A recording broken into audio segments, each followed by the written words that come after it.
Well, for anyone who was looking for an early finish, Hyderabad has certainly done everyone a favor because it took 2 hours to complete the bowling innings.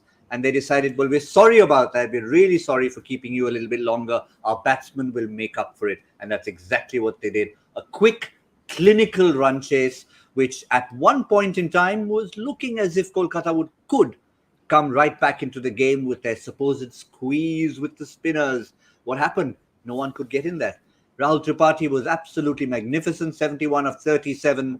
And Markram, who looked like he was just going to play a little nerdle type of innings, ended up almost upstaging Rahul Tripathi. 68 not out of just 36 deliveries. And this after the departure of Williamson and the in-form Abhishek Sharma. 2 overs and a ball to spare. That's how clinically Hyderabad have won this game. As the season goes on, it might just come to haunt the opposition. It might come to benefit them in terms of net run rate. Welcome to Cricbuzz Live in the company of Michael Vaughan and Joy Bhattacharjya. Michael, 175, you were spot on with that score, but I think all of us were unanimous that Kolkata were slight favourites. In the light of that, this clinical finish would really do the wonders for the Orange Army. Yeah, magnificent from Kane's team.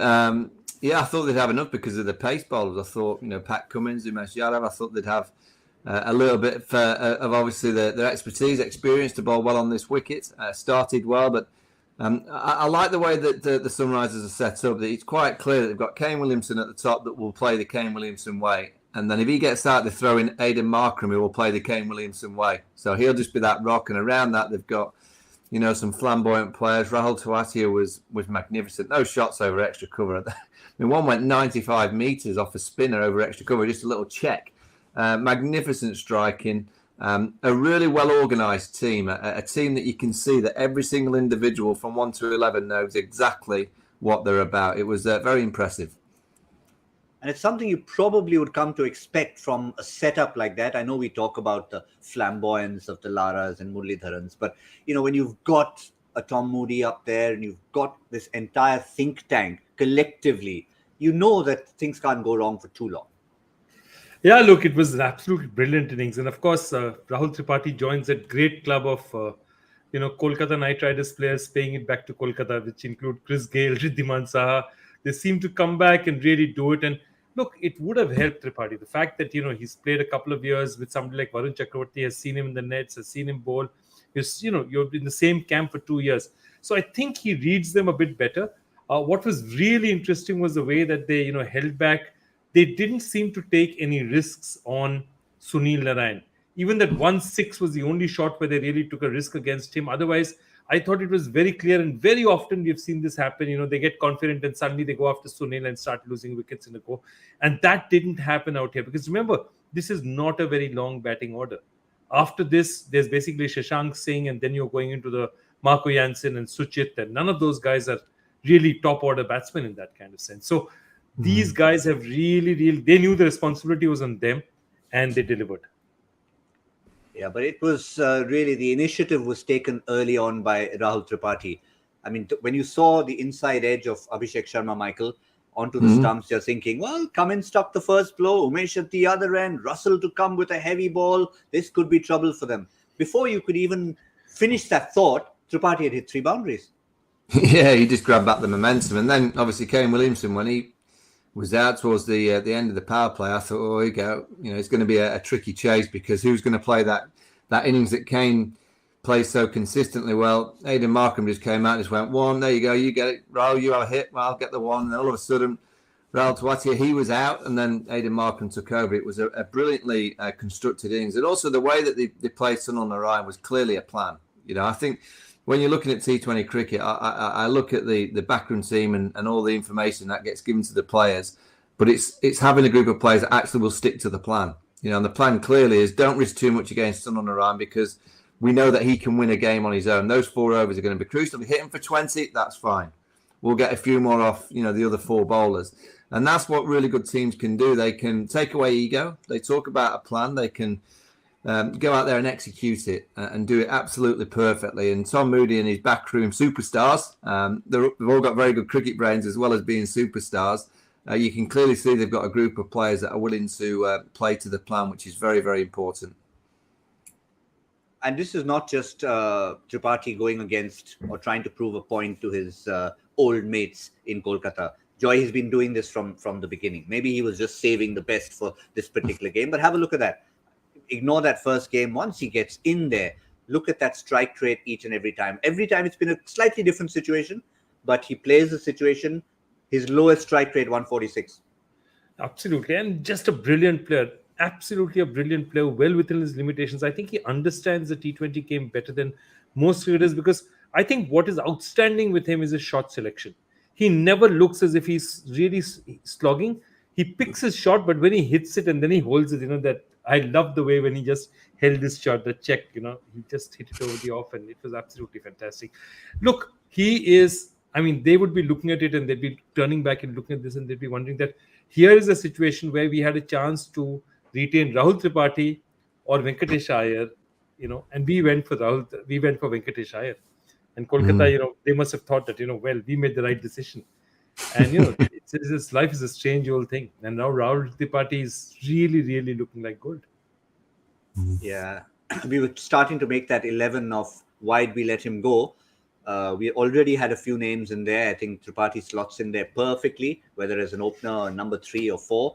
And that 11 is starting to build up very, very quickly, particularly with 2 new franchises. But at the other end, we've briefly mentioned him, Michael, but I think given the way he finished it off, even when Tripathi got out, it was not done and dusted.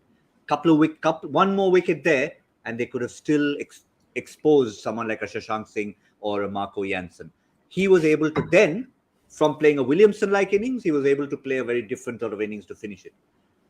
Yeah, and I like his options as well. I think he just plays good, strong cricket strokes. He doesn't play what you would say is the modern tricks and flicks. He just plays hard strokes, shots over mid-wicket, whacks it through the offside when it's there to be hit. When he's not quite got the ball to hit to the boundary or over the ropes, he goes, okay, I'll just try and hit the 2s into the space. If not 2, get a single. So he activates most. He doesn't chew up many balls. He doesn't kind of go dot, dot, dot. He's always kind of angling his bat into the gaps and running between the wickets well. He's a good player. He's a really good signing. Harsha on commentary was mentioning, he's a really good signing at the auction because he's a brilliant fielder. He can offer you an over or 2, and he can bat anywhere in the top 5. He could quite easily go to the top of the order. If suddenly Kane Williamson had a game where he felt his matchups were better in the middle and Aiden's were better at the top, those 2 could easily switch. I don't think it matters if Aiden opens or Kane or Aiden bats at number 4. I don't think it's a massive switch for the Sunrisers. There's 2 very consistent players. I think both of them will just always be consistent because they don't take too many risks. They just kind of hang in there for the firecrackers, if you like, to just play their natural game, which is what you need. Yeah, in fact, Punjab used him with a lot of overs inside the power play. So as and when Sunrisers need him, he'll be available. Somebody on commentary observed, Joy, that he's actually playing the toughest possible role in terms of combinations. He opens in Test cricket and he comes down the order in T20. It's a reverse. Yeah, it's a reverse. No, absolutely. I think, and there was particularly one shot through cover, which was absolutely fantastic. The kind of timing, and he just showed you how much power he has as a cricketer. Also, he's been busy. When Tripathi was going for it, he was taking the singles. He was not taking too many dot balls. That's the one thing that Markram does. He makes sure that the strike is continuously rotated. So the guy at the other end, in this case, Tripathi was going. This is the partnership that broke the back. Because remember, they were 39 for 2 in 5.2. This is the partnership that really changed everything. It really started in the 8th over. If you see the 7th over, actually, they had Aman Khan in that time in because they had to use their 5th bowler. Aman Khan goes for 13. And then Varun Chakravarti goes for 18. And that 31 is what broke the back. Just have a look at that there at 49 and 12.25. That's the difference. Between 8 and 12.25, that's where the game changed. Yeah, and it's just that partnership. Correct. Between 11 and the end of the innings, it's pretty much even Stevens. If you have to pick that moment, it was the moment that the floodgates really opened, targeting Varun Chakravarti. If we have a look at Kolkata's bowling, Michael, it's been the story throughout the tournament for them. Win or lose, those 8 overs have been squeeze overs. The matches they've lost, they've gone harder after the quick bowlers. The matches they've won, the likes of Umesh Cummins have picked up wickets as well. Yeah, you probably just said there's only Sunil Narayan that's consistent. Game in, game out, what you're getting from Sunil. You've had an off night really from Varun. Chakravarti just got hit by a good player. He's generally a bit better than we saw tonight. I think I'd be concerned with Pat Cummins. He's consistently going at over 10s in this year's IPL. He's just not quite getting it right. He's not getting his variations right. They seem to be lining him up, which is a concern for the KKR side. Obviously, he scored that magnificent half century, but you would say that he's in the side to try and get wickets and to go for a lot less than 10s that he is at the minute. So I wouldn't say he's under that much pressure at the minute, but it won't take too many more games like that before they start thinking about Tim Southee coming into the side. Yeah. So, I mean, we talked a lot about the fifth bowler problem, Joy. Today, didn't even get that far. If anything, one part of that combination, which was Andre Russell, gave a couple of wickets, which was really helpful. So Andre Russell plus Aman Khan, 3 overs, 2 for 33. Yes, going at 11s. But if your fourth bowler has gone at 15s, then you know that the problem was more than just that. And Cummins at almost 11. Look, I'm telling you, the other teams will also take a look at this. You don't think they're looking at the tape and they're saying that, this is how he played them. He stepped him, he tried to hit him over off. Of course, he played extremely well. Rahul Tripathi played extremely well. But this makes a difference. If when a bowler is taken down, other teams take note and they say, is it possible? Could we attack him as well? So far, they've been tentative against both spinners. I think now they might start to take a few more risks against Varun Chakravarti. And it might turn out to be good for him. He might get more wickets as well. But I think they're not going to. Regarding Cummins, he never had a good IPL in 2020 as well. He's not the IPL for as a bowler. He's never delivered in the IPL. He's had a couple of matches where he's taken a couple of wickets and it looked really strong up front. But otherwise, by and large, his economy rate has been 9-10. That's where he's been. And that's consistent over even the previous IPL. So a few things for the captain to think about, including Michael Vaughan, his own form. I mean, apart from the fact that they were targeting him with the short ball, Shreyas Iyer, Kolkata will be demanding a few more runs from him. Yeah, I mean, Mike, he's a good player, but my concern is that he's got a clear and obvious error and problem with the short ball. As a world-class performer, and he has been, and he's produced some wonderful innings, to have such a glaring problem against pace and the bouncer is a worry. Until he kind of works that out and plays it better, he's going to get peppered. And he might get away with it on some Indian wickets where it's not quite as bouncy and not quite as quick. But as soon as he goes overseas and on the bouncier wickets, opposition teams are just going to pepper him with short stuff.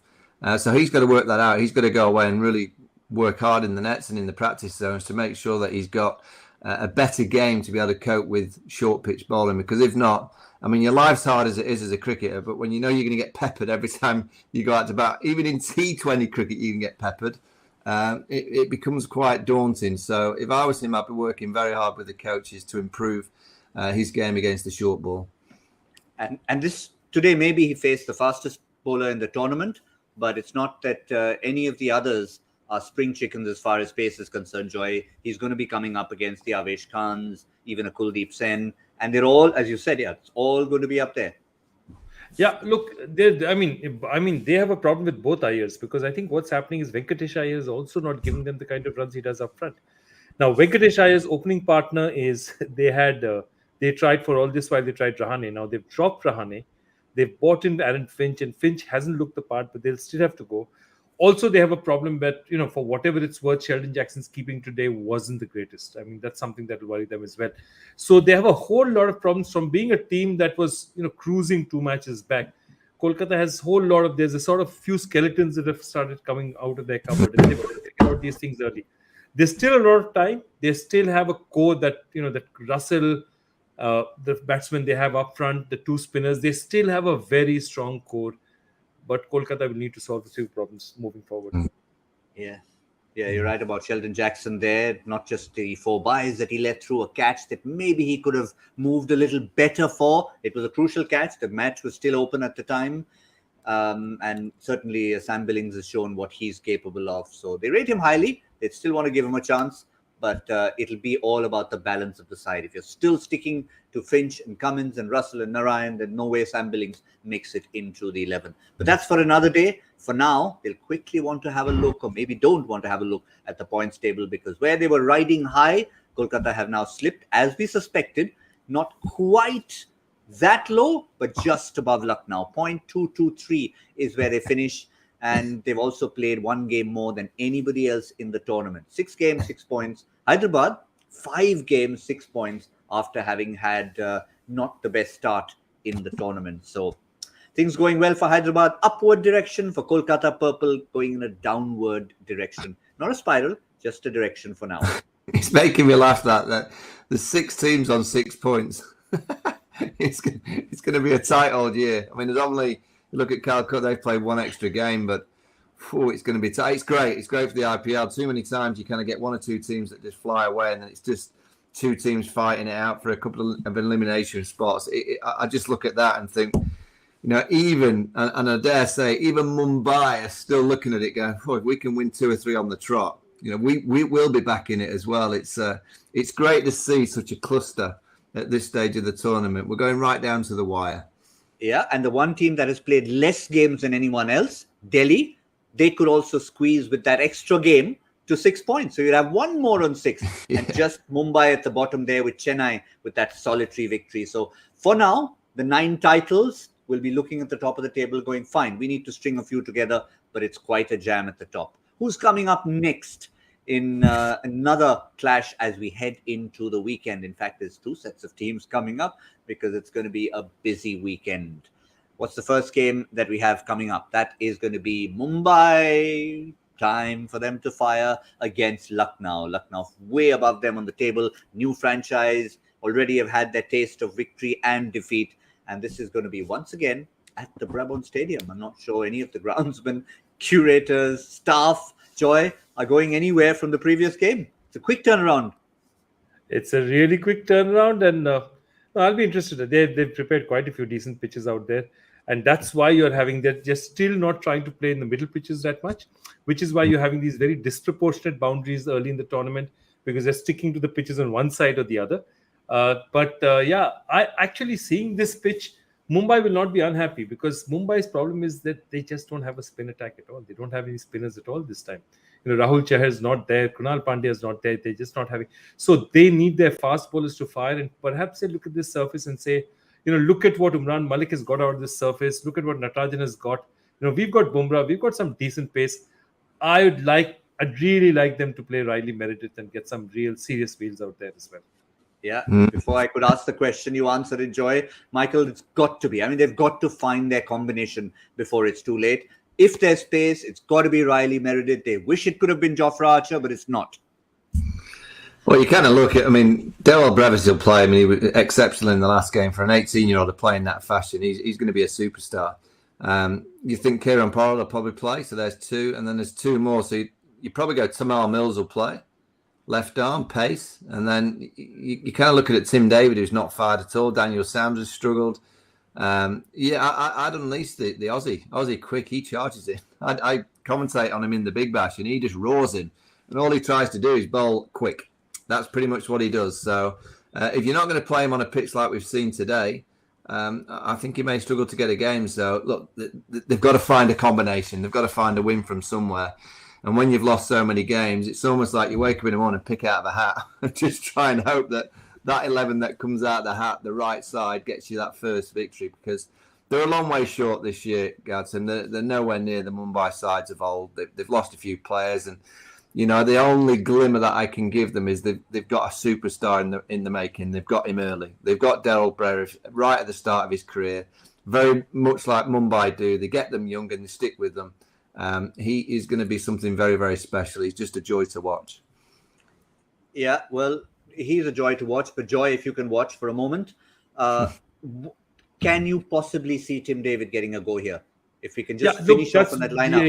Yeah. That's what I was talking about. Because, if you look at this lineup, the one huge problem out here was they played, their batsman number 7 was Jaydev Unadkat. So Jaydev Unadkat, Jasprit Bumrah, Murugan Ashwin, Basil Tampi, Timon Mills, 5 bowlers they had at the end. None of those guys bat. I don't think you can play an IPL tournament with 5 bowlers. Do you dare to rest Pollard? I don't think. Resting Pollard, you might as well turn around and say that let the Queen abdicate. Or let's sell this team. Let's sell this team to the Adanis instead. It's sacrilege in Mumbai. You cannot rest Pollard. So you have to keep Pollard. My sense is, even though they've lost, they might just try and put in Tim David, because I have a feeling that they've just too many bowlers. They cannot afford to keep playing with 5 bowlers. And if those 5 bowlers are getting pasted as much as they are, I don't think Joy, any other players to go. But Tim David for who? That's the problem. Then if you bring in Riley Meredith, then I don't think they can bring in Meredith, because if you bring in Tim David, he has to come in place of, say, a Basil Thampi or somebody, because they really have to, and then hope that they get some overs out of him, because they really have no option out here. I can't see anywhere else they go. We've heard it in the past, Michael. I mean, in certain quarters, could he just not have a niggle, Kieron Pollard? You don't have to drop him or rest him. Just wasn't feeling well. Has it got to that stage where you can't just say to someone you're not in the 11? With certain players who are part of certain lineups, and remember, they've spent a lot of time in Pune. Now they're coming down to Marine Drive, to the heart of where all the action is. So they can't mess around with anything. It's going to be a full house, as many are allowed at the Brabant. They've just got to decide upon who they think are the best 11 players for tomorrow.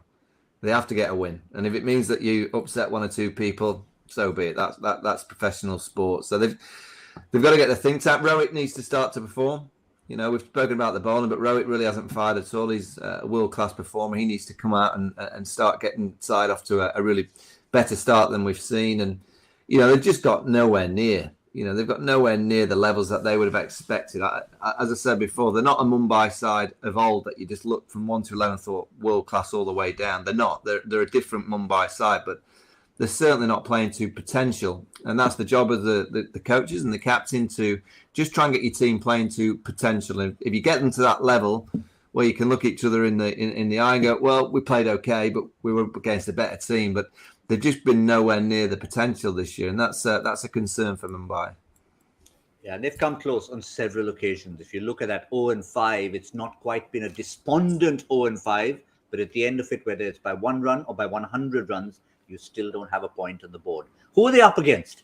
Who are they up against at the Brabant now? Will this make any difference to them? One ex-Mumbaikar, at least as far as the Indians are concerned. Krunal Pandya will be in the opposition, so we're going to have a little fun and games there as well. But also a certain Q de Kock, Joy. So there's a couple of men who will be wanting to come back to Mumbai and show them, listen, we can still play. Thanks for letting us go. Yeah, I think they point to prove 11. I think those guys are also waiting. And Quinton's had one really good knockout here. I think the only problem with this Lucknow squad, it still looks a very, very good team. It looks even better with Marcus Stoinisson. I think they need to give their batsmen a little bit of time in that batting order. You know, you've got Rahul. Last time, they just kept moving their batting order all over the place. And, you know, they got Krishnappa Gautam up as a pinch hitter. It didn't quite work. Their batting order changed. You've got players like Marcus Stoinis at 3. I mean, he's he can really, really bat there at 3. Why are you trying to push him down at 6 or 7? He's one of your best batsmen. So, I mean, if you have that kind of batting, try and use it. I think they were too adventurous last time. This is a very deep squad. They have exactly the opposite. You know, look back at the squad. This squad has 4 to 5 all-rounders. You're talking about Marcus Stoinis, Jason Holder, Deepak Hooda, Krishnappa Gautam, all of them, Kunal Pandey. You're talking about 5 legitimate all-rounders out here. Kyle Mayers, should I say? Dare say? Yeah, Kyle Mayers. If they play him, yeah. So that's what I'm saying. They have a phenomenal. So they have exactly the opposite problem. They just need to get together their team, get their, Rahul needs to get runs. Rahul has not got runs this year, not the way. He's like a 600-year man. He's still not looking that 600-year performance. And this is the time around which Rahul normally breaks out.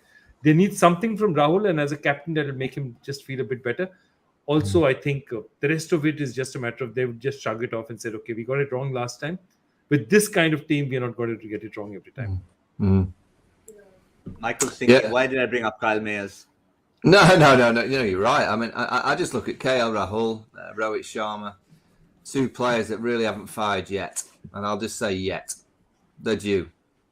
So it might be tomorrow. The pitch is good. It's coming on. Both players like the ball coming onto the bat. It wouldn't be surprising if both of them got runs, if not one of them gets a big score to push their team over the line. It's just tinkering. They tinkered too much in the last game with that batting lineup. Got a little bit too smart on the game. Didn't need to do that. And it cost them. So I would think they'll go to a more simplistic approach tomorrow and try and get that batting lineup a little bit more settled. I think it might give them a better chance. Yeah, and for two reasons. One, because it's an afternoon game. Two, because it's the English language. It is DUE that Michael referred to and not DEW. DEW only comes in the evening games, and that's the game we're talking about next. That's going to be Delhi taking on Bangalore in the evening. And that is next door. They love to have double headers down Marine Drive. I wouldn't want to be the Mumbai Traffic Police Department on these days. So once you finish at the Brabon, 500 meters away at the Wankhede, it's going to be Delhi against Bangalore. Good news for them. And again, we continue to offer our condolences to Harshal Patel and his family. But we believe, Joy, that he is back with the squad. He's done his mini quarantine and he's available for selection. Yeah, if Harshal Patel gets back, this is a really good team. They've got Josh Hazelwood there.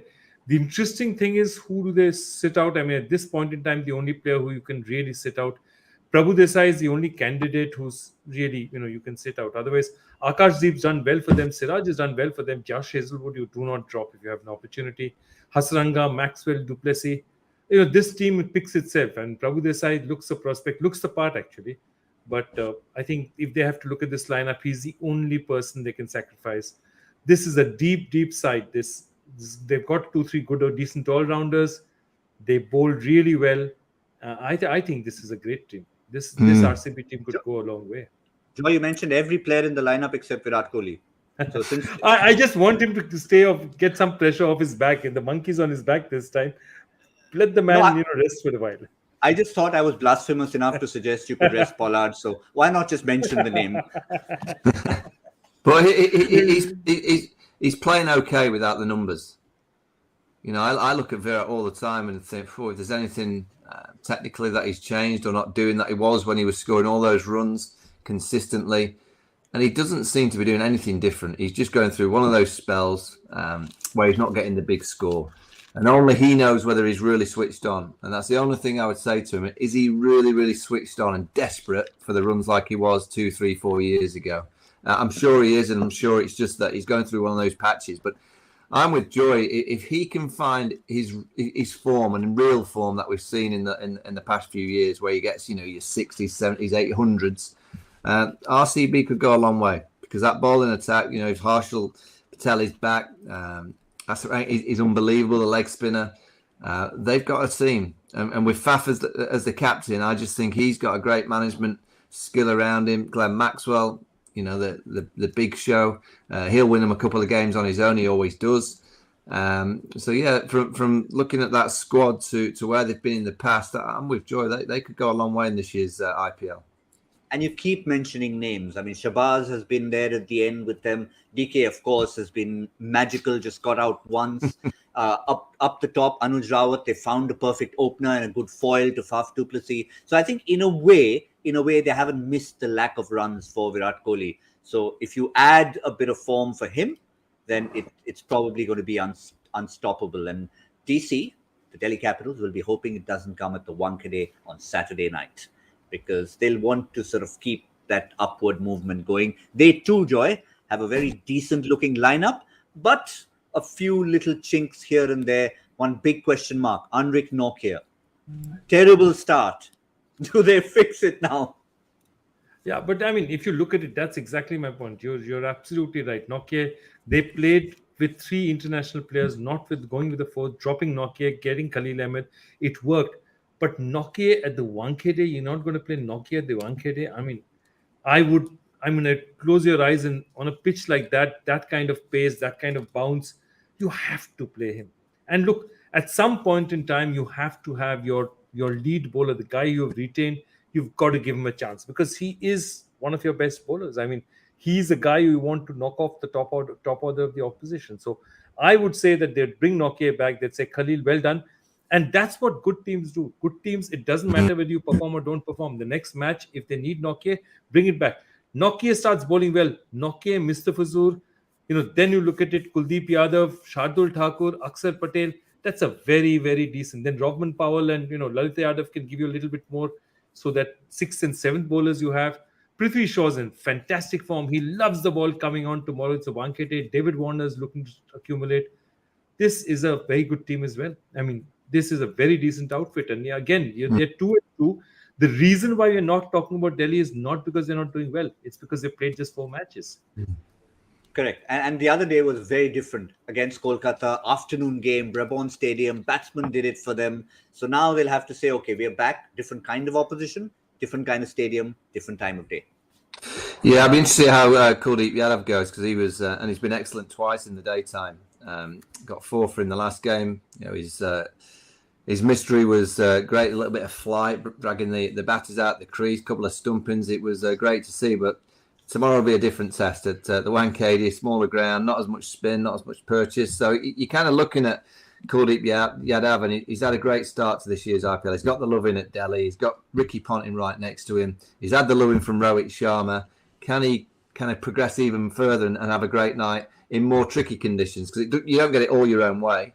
And tomorrow will be a lot harder for him as a bowler on that kind of venue, on that kind of wicket.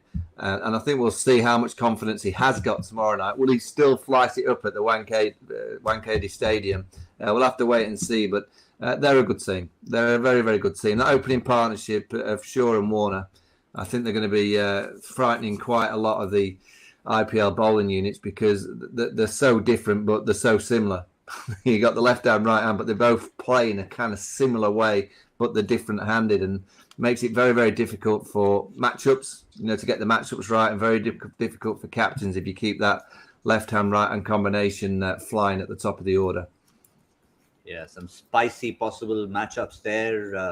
Anrik Nokia coming hard at Faf du Plessis, Kuldeep Yadav flighting it to Virat Kohli. We can't wait. It's going to be fascinating to watch all those little mini battles. That's the second game, Delhi versus Bangalore, on a packed Saturday.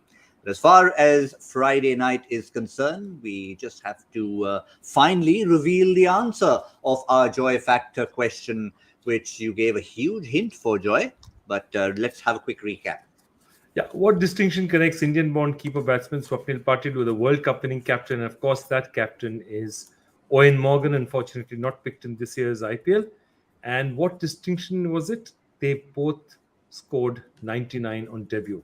Okay. Eoin Morgan got 99 for Ireland.